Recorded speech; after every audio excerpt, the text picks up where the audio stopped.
हाँ दोस्तों, एचकेआरएन वालों को लेकर के लोगों के मन में एक असमंजस पैदा हो गया है, एक दुविधा की स्थिति पैदा हो गई है। सबसे पहले उसका निराकरण करते हैं।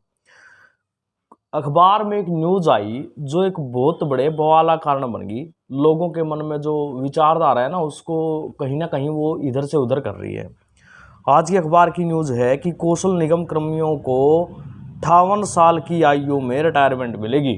ठीक है, तो कुछ एक लोगों ने अपने तौर तरीके से एक्सप्लेन करना शुरू कर दिया इसको। अब वो सुन लीजिए क्या एक्सप्लेन कर रहे हैं पहले, तो फिर मैं पूरी बात आपको बताऊंगा। मगर उससे पहले जो भी साथी नया जुड़ा है, चैनल को सब्सक्राइब कर ले भाई, ताकि एजुकेशन से रिलेटेड सारी जानकारी सही रूप से आपको मिल सके। वरना फिर आप भ्रामक स्थितियों में ऐसे ही पढ़ते रहोगे और फिर आप ऐसे ही कंफ्यूज होते रहोगे। तो चलिए बात करते हैं। अगर आपने सब्सक्राइब कर लिया है तो दोस्तों, न्यूज़ थी कि 58 साल की उम्र में रिटायरमेंट दी जाएगी एचकेआरएन कर्मचारियों को। और इसको एक्सप्लेन कैसे किया जाने लगा, बोला अब एचकेआरएन वालों को हो गया लाभ, 58 साल तक आपको कोई नहीं हटाएगा। अच्छा जी, बहुत बढ़िया, आपने एक्सप्लेन अच्छा कर दिया, बहुत बढ़िया कि 58 साल तक आपको कोई नहीं हटाएगा।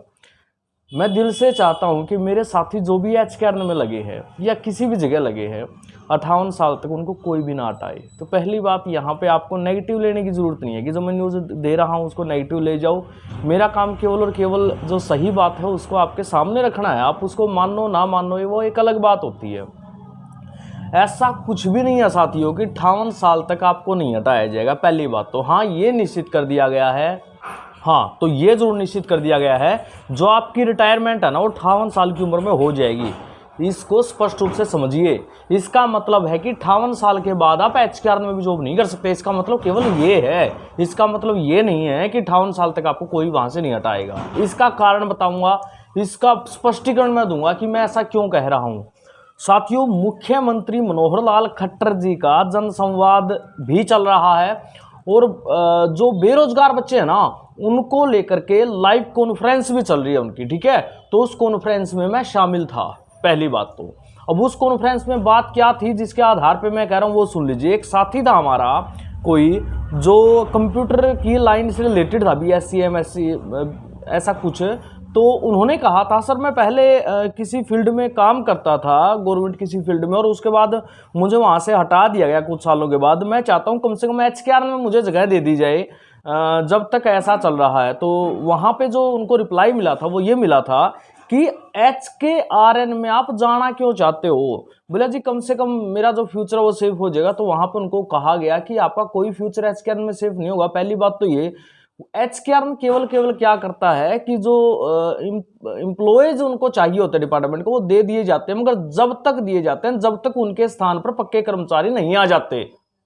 जब तक उनके स्थान पर, उसी स्थान पर पक्के कर्मचारी नहीं आ जाते, जैसे ही किसी भर्ती के द्वारा उस स्थान पर पक्का कर्मचारी आएगा तो उसको फौरन हटा दिया जाएगा। ठीक है, तो वहां पर कोई स्थायित्व नहीं है। पहली बात तो ये स्पष्ट रूप से बोला गया था। ठीक है, कि वहां पर कोई भी स्थायित्व नहीं है। ऐसा कि आप लगातार जॉब एक बार लग गए तो करते ही रहोगे, जब तक उस पोस्ट पे पक्का कर्मचारी नहीं आएगा तब तक आप वहां पे हो। तो इसको ऐसे पेश मत करो कि 58 साल तक वो काम करेगा, अब 58 साल तक उसको कोई नहीं हटाएगा। भाई जो स्पष्ट बात है, जो सही बात है वही दर्शाओ कि 58 साल के बाद आप काम नहीं कर सकते, 58 साल के बाद आपको रिटायरमेंट दे दी जाएगी एचकेआरएन में से भी। यह है स्पष्ट बात। अब निश्चित की बात करें तो दोस्तों, कोई निश्चित नहीं है कि आपको वहां पे 58 साल तक रखा जाएगा। मेरे कहने का मतलब, जब तक आपकी पोस्ट, जिस पोस्ट पे आप लगे हो वहां पर कोई पक्का कर्मचारी नहीं आएगा तब तक आपको वहां पे रखा जाएगा। पक्का कर्मचारी आते ही आपको वहां से हटा दिया जाएगा, वहां से आपको भेज दिया जाएगा। ठीक है, हाँ हो सकता है आपको दोबारा कहीं और डिपार्टमेंट में जगह मिल जाए एचकेआरएन के थ्रू। पहली बात तो ये, मैं ये नहीं कह रहा हूँ कि एचकेआरएन में आप फॉर्म भरना छोड़ दीजिए। जो बेरोजगार बैठे हैं अभी, एचकेआरएन में भी खूब भरिएगा। और जब तक आपको पक्की जॉब नहीं मिलती तब तक आप मेहनत करते रहिएगा। मैं केवल इतना ही कहना चाहता हूं, क्योंकि कुछ एक लोगों ने भ्रामक स्थिति बना दी है कि एचकेआरएन में लग गया 58 साल तक कोई नहीं हटाएगा। कुछ एक हमारे साथी, चलो जी 58 साल तक कोई बात नहीं, 20-22 हज़ार में काम चला लेंगे। भाई पक्की जॉब के लिए तैयारी करते रहो। मानता हूं लेट मिलती है, मानता हूं प्रोसेसिंग ऐसी चल रही है, मगर ये निश्चित जॉब नहीं है मेरे भाइयों। आज जोड़ के निवेदन है, अपनी प्रक्रिया, अपनी तैयारी जारी रखिए। कहीं बाद में आप फिर इनके बहकावे में आकर फिर बोलो जी ये क्या हुआ, ये तो हमें तो बीच में हटा दिया गया क्योंकि ग्रुप डी के कर्मचारी हमारी जगह पे आ गए थे, ग्रुप सी के कर्मचारी हमारी जगह पे आ गए थे, इनके पास जगह नहीं है। भाई ये बात स्पष्ट रूप से क्लियर कर दी गई है। ठीक है। और उसमें तो जिक्र है एच टेट और सी टेट वालों का भी हुआ था उस लाइव कॉन्फ्रेंस में, ठीक है। उसमें मैं शामिल था एच टेट और सी टेट वालों में। हमारा कोई साथी था हिसार से जो सी टेट वाला था, उसने कहा था कि नोटिफिकेशन आया था जी और हमने भर दिया, अब हमने कोर्ट के थ्रू पेपर दे दिया, मगर वो मान नहीं रहे, ठीक है। तो उसमें बहुत सारे मुद्दे थे, मगर एक ये प्रमुख मुद्दा था जो बार बार मैंने बिल्कुल डिटेल से समझा था इसको, डिटेल से सुना था इसको कि चीज़ क्या है, क्लियर किया। क्योंकि एच टेट सी टेट वाला तो मुझे ध्यान में ही था, सारा नोटिफिकेशन मैं उसको लगातार कवर कर रहा हूँ। अब बात थी एच कैरन वाली। तो साथियों अभी जो न्यूज आई है वो केवल ये इस प्रकार से आई है कि 58 साल के बाद रिटायरमेंट दे दी जाएगी, 58 साल की उम्र निश्चित की गई है। इसका मतलब 58 साल के बाद तो एच कैरन भी आपको नहीं रखेगा, इसका क्लियर और क्लियर यही मतलब है। इसका ये मतलब नहीं है कि 58 साल तक अब आपको कोई नहीं हटाएगा, 58 साल तक अब आपको कोई नहीं हटाएगा। साथियों अपनी तैयारी जारी रखिए अगर आपके एच कैरन में भी जॉब लगी है तो, क्योंकि आपकी जॉब निश्चित नहीं है, आपकी रिटायरमेंट निश्चित है। आपकी जॉब निश्चित नहीं है, रिटायरमेंट की आयु निश्चित हो चुकी है बस, कि आपको इतने साल के बाद रिटायरमेंट दे दी जाएगी। अगर आप लगातार काम करते हो, आपकी जगह पे कोई पक्का कर्मचारी नहीं आया।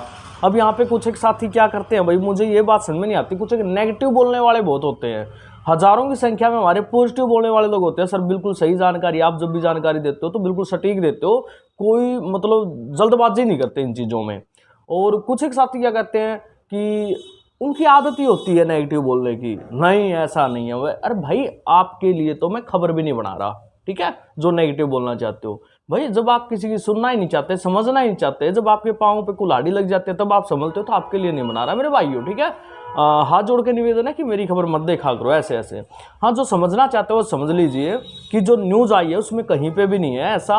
और जो जनसंवाद और जो कॉन्फ्रेंस हुई थी उसमें भी साफ साफ बोल दिया गया था कि एच के आर एन की जॉब है आपके लिए स्थायी नहीं है, अस्थायी है। जब तक पक्के कर्मचारी आपकी जगह पे नहीं आएंगे तब तक आप वहां पे काम करोगे। अब बात आती है, ये कुछ एक लोगों का ये मानना है, हाँ उनके साथ में सहमत हूँ कि सर जब एचकेआर में लोगों सरकार को अच्छे कर्मचारी मिल रहे हैं और हाफ सैलरी से भी कम में मिल रहे हैं तो पक्के कर्मचारियों को क्यों लगाएगी। हाँ भाई आपकी बातों से मैं सहमत हूँ, ये बात तो आपकी सही है कि क्यों लगाएगी, मगर बात ये नहीं है क्यों लगाएगी, आज नहीं तो कल, कल नहीं तो परसों, कभी तो लगाएगी ना। अगर नहीं लगाएगी तो ठीक है, आप वहाँ पे निश्चित हो, कोई दिक्कत नहीं है।